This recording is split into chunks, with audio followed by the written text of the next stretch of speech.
Hello guys, welcome to my channel. तो guys देखिपारे ଏବେ ମୋ ରୁମ୍ରୁ ଯାଉଛି ଡ୍ୟୁଟି। ଦେଖିପାରୁଥିବେ ଏମିତି କିଛି ଭ୍ୟୁ ରହୁଛି। ତ ଆଜି ଟିକେ ପାଗଟି ଏମିତି ଭଲ ନଥିଲା, ତ ଦେଖିପାରୁଥିବେ ଏମିତି ଯାଉଛୁ। ତଥାପି କାହିଁକିନା ଏମିତି ସବୁବେଳେ ମେଘ ଲାଗି ରହିଛି, ତ ସେଥିପାଇଁ ଛତା ବି ସାଙ୍ଗରେ ଧରି ଯାଉଛୁ। ଦେଖିପାରୁଥିବେ ଏହି ଛତା ଏମିତି କିଛି ଭ୍ୟୁ ରହୁଛୁ। ତ ଆଗର ଆମ ରୁମ୍ ଦେଖିପାରୁଥିବେ ଏମିତି କିଛି ରହୁଛି। ଆଗରେ ପୁରା ପାହାଡ଼, ସୁନସାନ ଏରିଆ। ଆପଣମାନେ କମେଣ୍ଟ କରନ୍ତୁ ଆପଣ କେଉଁଠି ଅଛି। ମୁଁ ତ ଏବେ ଫିଲହାଲ ଗୋଆରେ ଅଛି। ତ ଦେଖିପାରୁଥିବେ ଆମର ରୁମ୍ ଏମିତି କିଛି ରହୁଛି। ନିହାତି ଭାବରେ କମେଣ୍ଟରେ କହିବେ କି ଆପଣଙ୍କ ରୁମ୍ କେମିତି।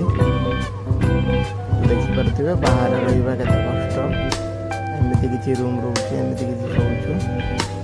ଏମିତି କିଛି ଦେଖିପାରୁଥିବେ ଆମର ଜିନିଷପାତି ରହିଛି, ଡ୍ରେସିଂ ରହୁଛି ଏଠି। ଏମିତି କିଛି ଦେଖିପାରୁଥିବେ। ତ ଏଠି ଅଣ୍ଡା ଟ୍ରେ ଆମେ ଆଣି ରଖିଛୁ, ଏମିତି କିଛି ଦେଖୁଥିବେ।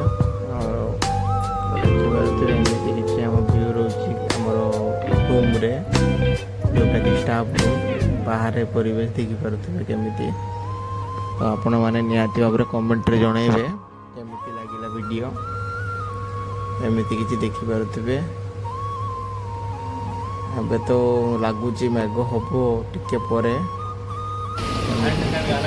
ସାଙ୍ଗକୁ ଦେଖିପାରୁଥିବେ ବନ୍ସର ଅଟା ଲଗାଉଛି। ବନ୍ସ କାଲିକି ତିଆରି ହବ ସକାଳେ।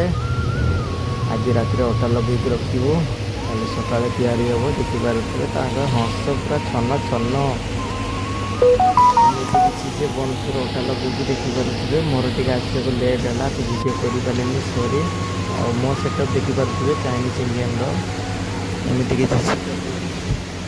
ଆଉ ଆଗରେ ଫ୍ରିଜ୍ ଅଛି, ଫ୍ରିଜ୍ରେ ଆମେ ସବୁ ଜିନିଷପାତି ରଖୁଛୁ।